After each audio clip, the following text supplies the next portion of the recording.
This video is a buster call. To find out more about how you can get me to do a personalized video on a topic of your choosing, head over to patreon.com/grandlinereview and scroll down to the Admiral tier. But for now, enjoy the video.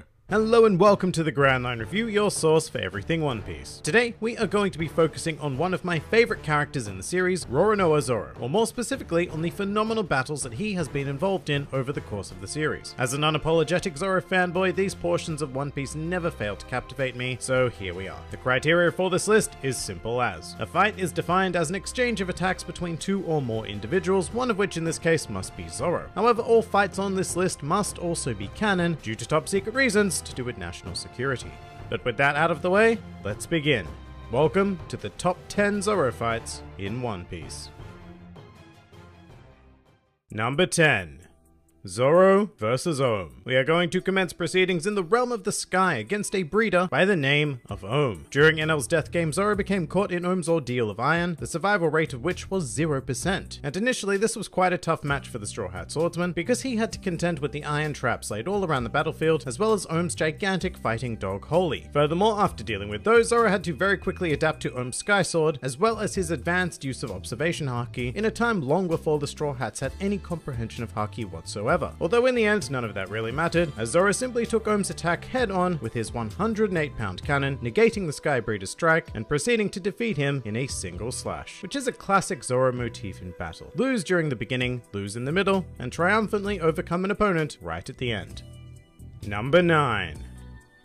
Zoro vs. Hachan. Here we have what I would call another type of very typical Zoro fight, whereby he enters the fray heavily wounded and at a statistical disadvantage. In this case, that statistic was the number of swords being used against him, which totaled 6, due to Hachan being a proponent of Rokutoryu. On top of that, Zoro also had the handicap of only possessing one sword, and having to improvise by using the blades of Johnny and Yosaku. Despite that, this match belonged to Zoro from start to finish, putting his mastery of swordsmanship on full display, but more importantly than that, this conflict reaffirmed Zoro's commitment to becoming the world's greatest swordsman. Plus, this was the first time we got to see Zoro use a Tatsumaki attack, which to this day is one of my absolute favorite moves in the series. And finally, the fight is also very nicely framed by the general atmosphere of the Arlong arc, making Zoro's struggle and victory all the more meaningful.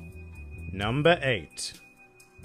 Zoro vs. Hody Jones. And in another stunning display of pure dominance, we have the short-lived conflict against the primary antagonist of Fishman Island, Hody Jones. Now, as the unofficial, but as we all know is true, first mate of the Straw Hats, from time to time Zoro has the honor of taking on opponents that are generally reserved for Luffy. However, in these cases you don't generally expect Zoro to win, and here he essentially did just that. After deciding to submerge himself in water to take on the boss Fishman, Zoro got the better of Hody in a single slash, and threatened to end the entire Fishman Island arc right then and there. However, given that there was still more story to tell, Oda had to step in and tell Zoro to calm down, allowing Hody to cause more terror and eventually go on to be defeated by Luffy. But we will never forget that Zoro did it first.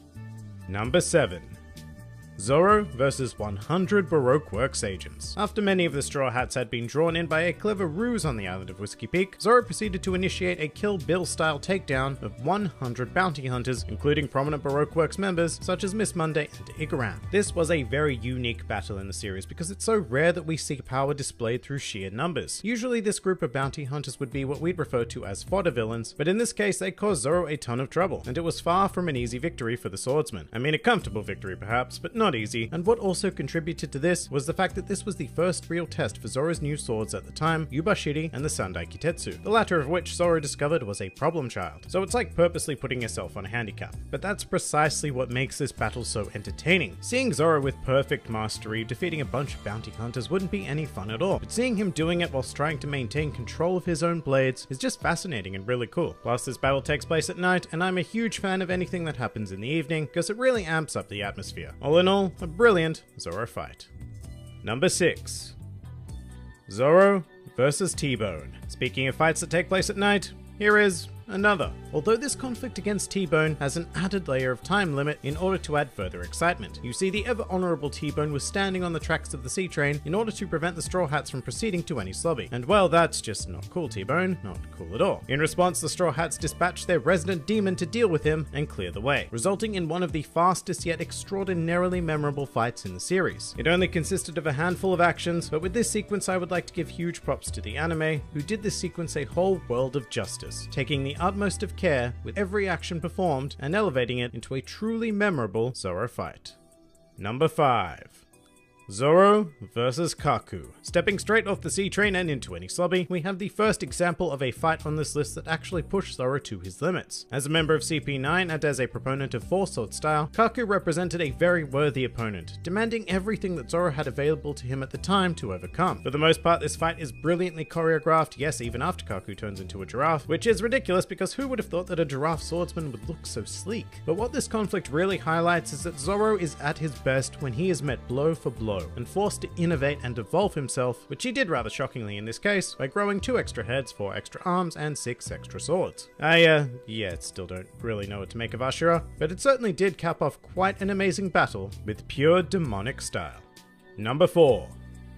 Zoro vs Pika. In this unique contest, Zoro took on his largest opponent to date, not counting Oars I guess, but unlike a lot of Zoro action sequences, this focused a lot more on thought and strategy as opposed to power and endurance. I mean, Pika was never really a true threat to Zoro. In fact, he was more like a colony of insects, that no matter how many you spray, you simply cannot rid your home of them. This fight required Zoro to observe, analyze, and counter Pika's abilities, and he performed that role to perfection, eventually luring out the Stone Insect King and defeating him with quite a classic attack actually, 3,000 worlds. And that's almost the most satisfying part of this entire engagement. Despite having been shown in the series way back in the Baratie arc, 3,000 worlds had never been used to defeat an opponent before now, so it was fantastic to see it finally achieve its intended purpose in this brilliant bout. Number 3.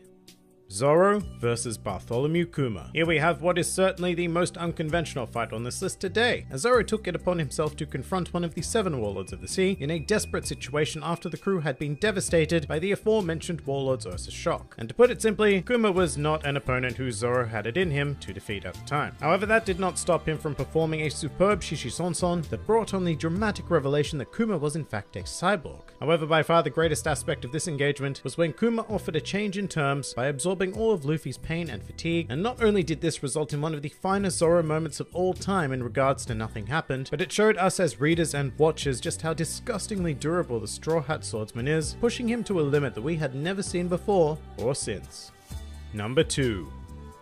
Zoro vs Mihawk. This fight stands out greatly as the only loss on this list for Zoro, not only a loss actually, but a complete defeat in every way possible, and one that was very necessary for Zoro's character going forward. This battle is what gave Zoro, and I suppose the audience, a benchmark for exactly how far he and the rest of the Straw Hats had to go in order to achieve their dreams. And even though Zoro was dominated the entire way, it was still quite a spectacle to read and watch, as this fight gradually becomes less about actually winning, and more about Zoro simply proving himself to be a worthy swordsman, which he does by eventually earning Mihawk's respect. And as a reward, we get the tiniest of glimpses of what power is like at the very top of this world, as Mihawk elects to finish Zoro using his prized blade, Yoru. And I mean, just everything about this battle made the world feel so much bigger, which is a fantastic achievement for what is essentially just an action sequence. Furthermore, it also really came to define Zoro as a character, vowing never to lose again and carrying a scar that will forever remind us of this encounter.